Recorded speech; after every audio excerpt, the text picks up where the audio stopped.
Welcome. We're going to explore the potential redevelopment of the Lakeforest Mall site in Gaithersburg, Maryland. We'll begin with a brief project overview, then follow that up with a site conditions assessment. We'll then define our trade areas, and then take a deeper look at market assessments for office, retail, and residential components. Then look at the impact of mixing uses on the site and draw several conclusions as to the viability of the site for redevelopment with a mix of uses.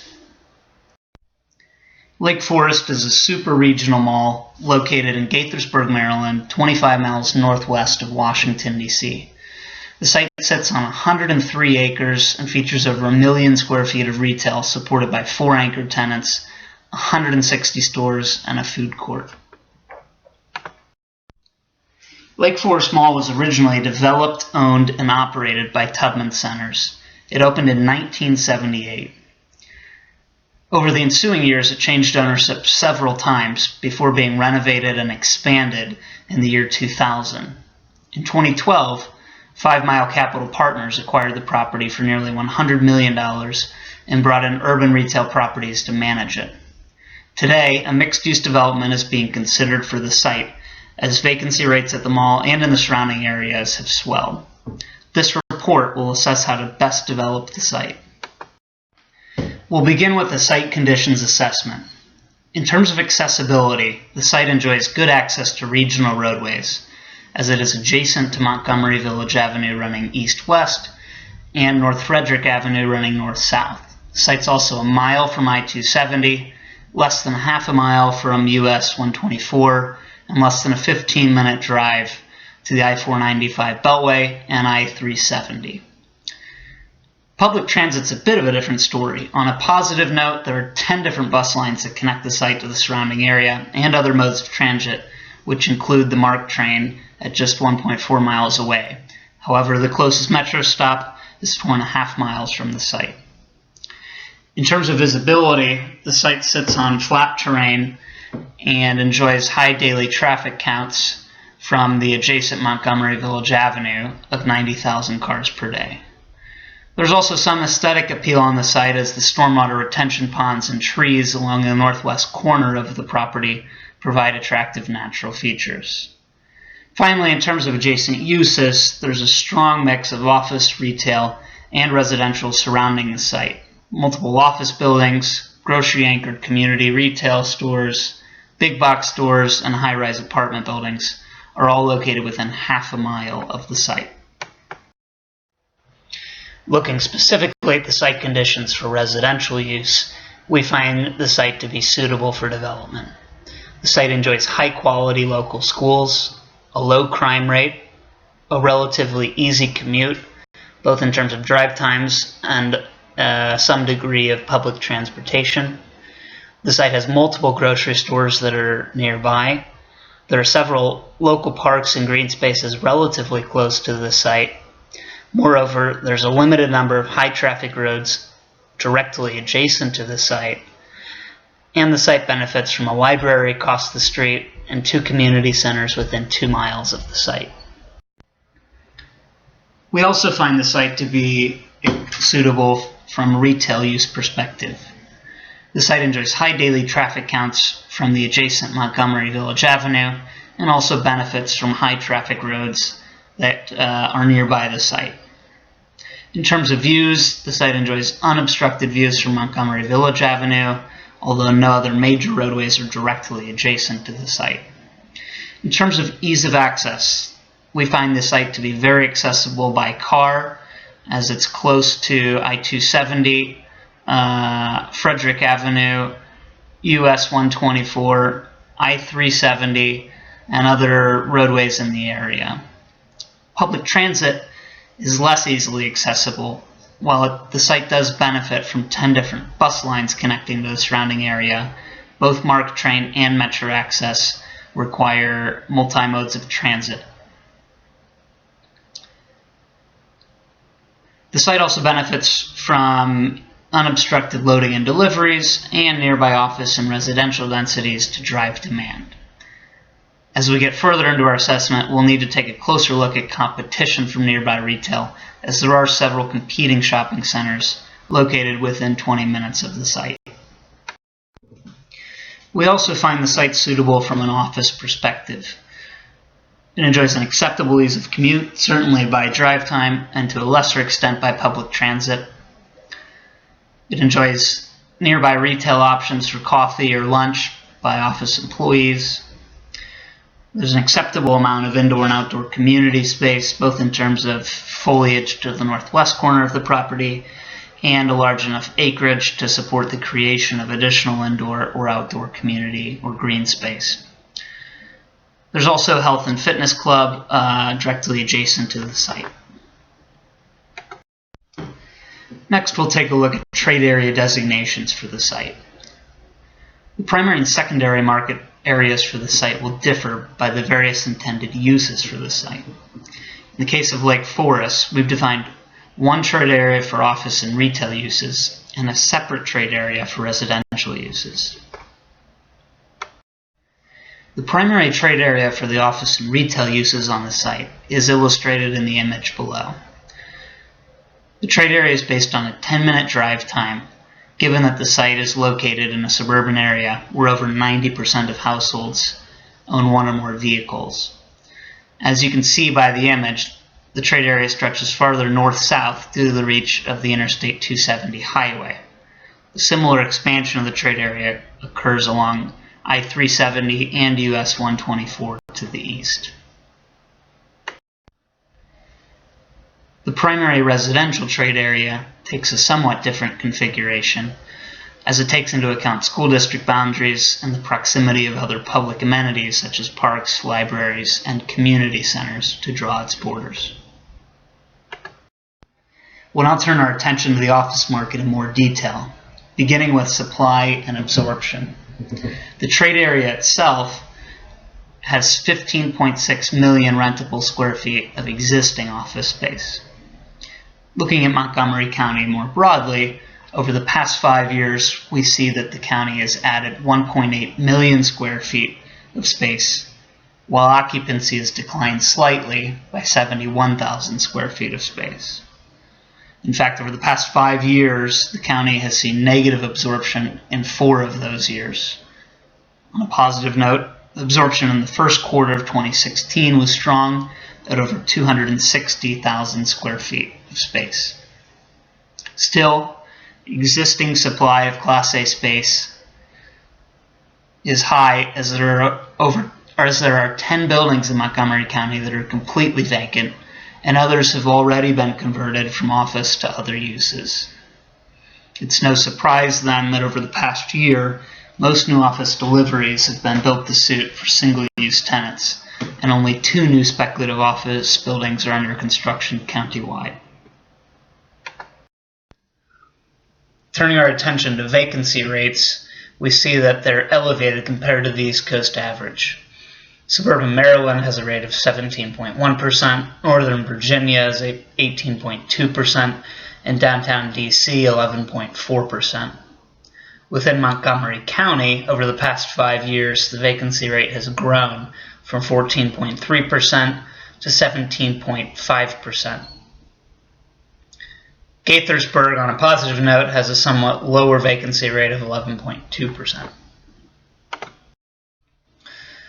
Looking at rental rates, we can see that gross asking rents of Class A office space in the suburban submarkets of Washington, D.C. averaged $33.94 per square foot in 2015. That number is expected to grow by 1% in 2016, 2% in 2017, and 3% in 2018. These figures are all below the rent growth projections of the aggregate U.S. office market, which are in the range of 4 to 5% for 2016, due to tightening of supply more broadly. The average rental rates for the submarkets of the Lakeforest site are below that $33.94 average for suburban markets within DC, and in fact they're on the lower end of the range for Montgomery County in general, as certain areas such as Bethesda and Silver Spring enjoy higher rental rates.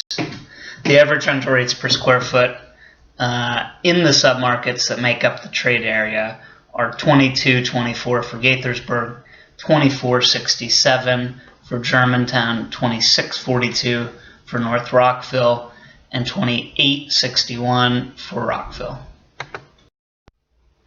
While vacancy rates are higher than we would like, the region's annual job growth rate is quite good at 2.4%, and those jobs are well distributed throughout the region, with nearly 32,000 new jobs going to Northern Virginia, 22,900 going to suburban Maryland, and 8,800 going to the District of Columbia. Growth in jobs in the federal government also rebounded with 7,000 jobs over the past year, compared to the 20,000 federal jobs that were lost from 2012 to 2014. Taking all these factors into consideration together, we believe there is limited potential for new office space at the site. While there is some growth in office demand, that demand is largely offset by the excess of supply across the entire region and within the trade area specifically. We believe a limited amount of space could be supported given the mixed-use nature of the development, which would be attractive not only to larger corporate tenants seeking a dynamic working environment, but also to smaller office tenants who would benefit from the foot traffic of surrounding retail and residential uses. For example, medical offices, financial advisors, and co-working spaces may help fill the rent roll. That said, we would still recommend hedging our risk by phasing in the office component after the retail and residential components to allow additional time to pre-lease the space. We would also recommend the space be designed flexibly so that it could be converted to retail or residential use if pre-leasing activity is slow. Next, we turn our attention to the residential market. We'll begin with a profile of the population and households within the Lakeforest PTA. Over the past 5 years, the population has grown by 6.6%, from nearly 84,000 to almost 90,000 residents, which translates to an additional 5,500 residents or 1,800 households, for a total of 31,400 households. Over the coming 5 years, the population is expected to continue to grow at a healthy pace of 5.79%, adding over 5,000 people and 1,800 households by 2020. The average size of the household in the PTA is 2.8 people, with 25% of households being one-person households, 27% having 2 people, and the remainder having 3 or more persons. The average household income in the PTA is $90,000 to $95,000 per year, which corresponds to the 80 to 100 average median income bracket. The median age of residents within the primary trade area is 35.8 years old, and residents are fairly evenly distributed by age bracket, with nearly 25% being under 18, 24% being 18 to 34 years old, nearly 30% ages 35 to 54 years old, and the remaining 22% being over 54 years old.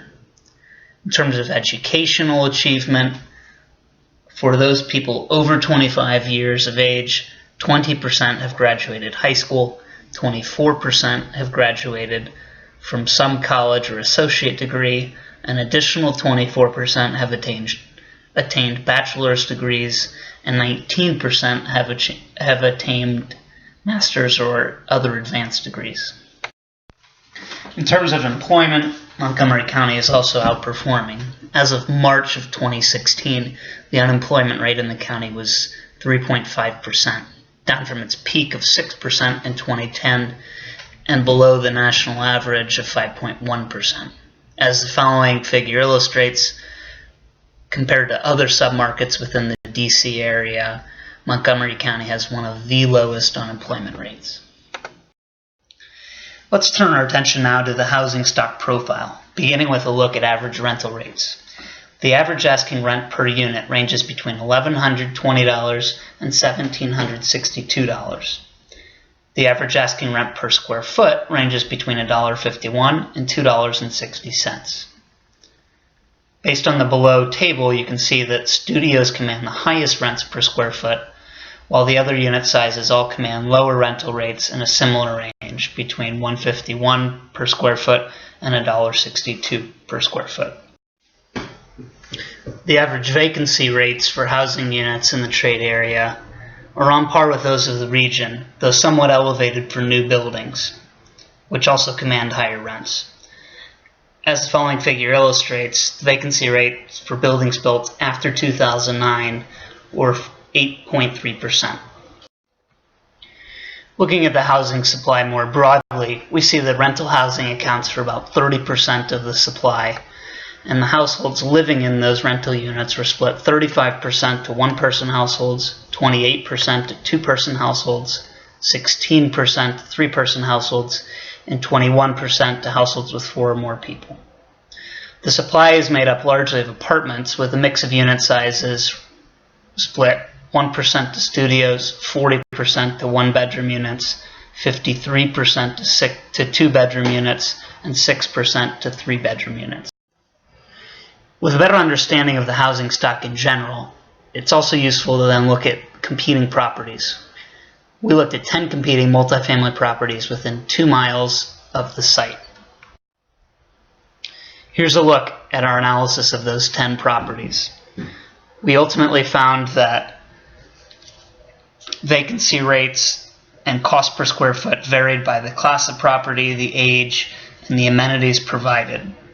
Ultimately, nearby uses and the quality of property management are very important to maintaining low vacancy rates and high cost per square foot.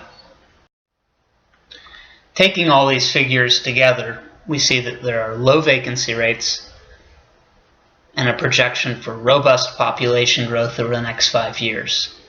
Thus, we believe the site can support residential units as a significant portion of its mix of uses.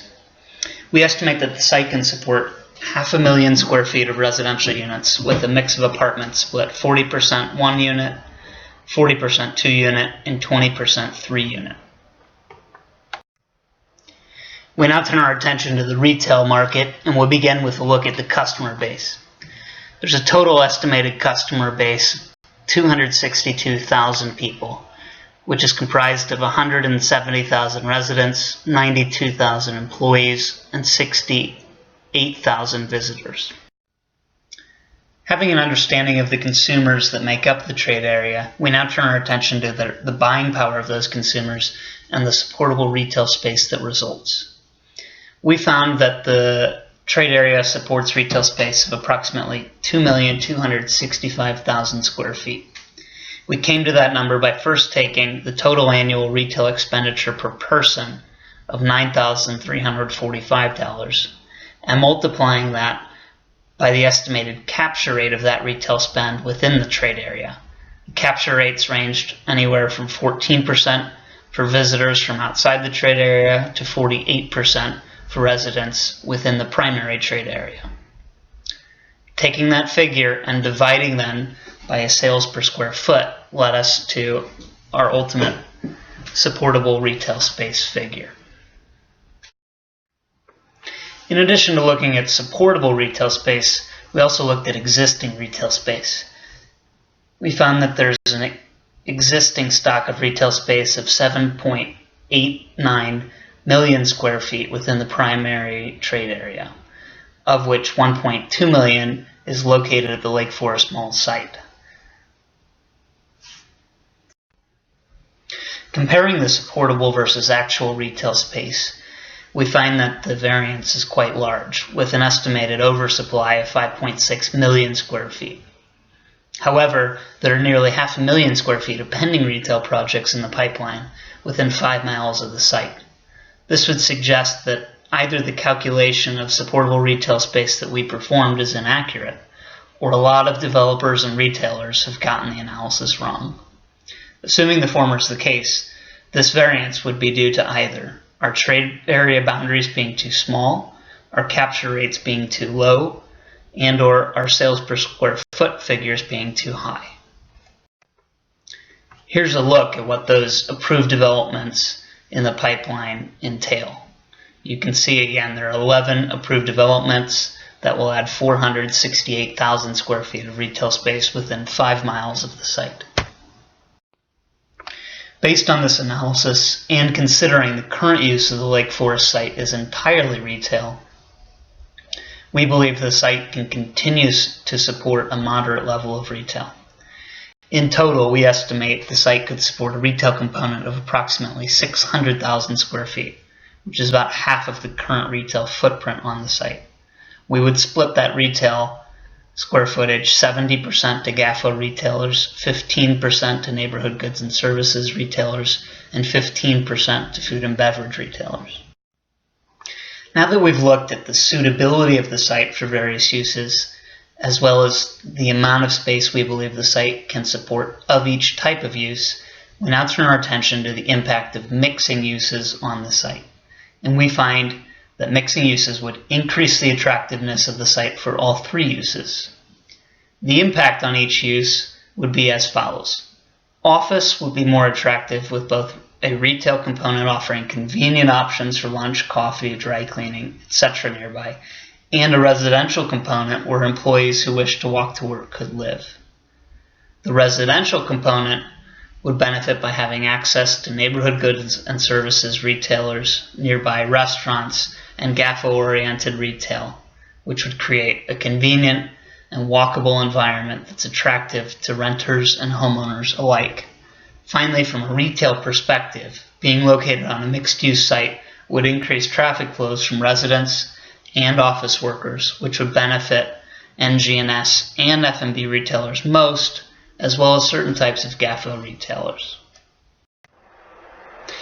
To summarize, we believe the site would support all three of the primary uses identified and would benefit from a mix of those uses on the site. Our assessment of the individual components reveals, first, that the office component is the least competitive given the still significant oversupply of office space throughout the region. Second, that residential space has more upside potential as population growth in the trade area remains robust and there are certain pockets of demand that are underserved by the existing housing supply. Thirdly, the retail component is supported by the site's location along major roadways and its proximity to office and residential uses, though we would still recommend downsizing from the current 1.2 million square feet of space. In the end, we believe the site has the potential to become a vibrant mixed-use community with ready access to residential, office, retail, entertainment, and outdoor community space that will be attractive to residents, employees, shoppers, and community members alike. We believe that the right mix of uses will increase the attractiveness and value of the site while enabling each of the uses to more effectively compete with other properties in the trade area. This concludes the end of our presentation. Thank you for listening.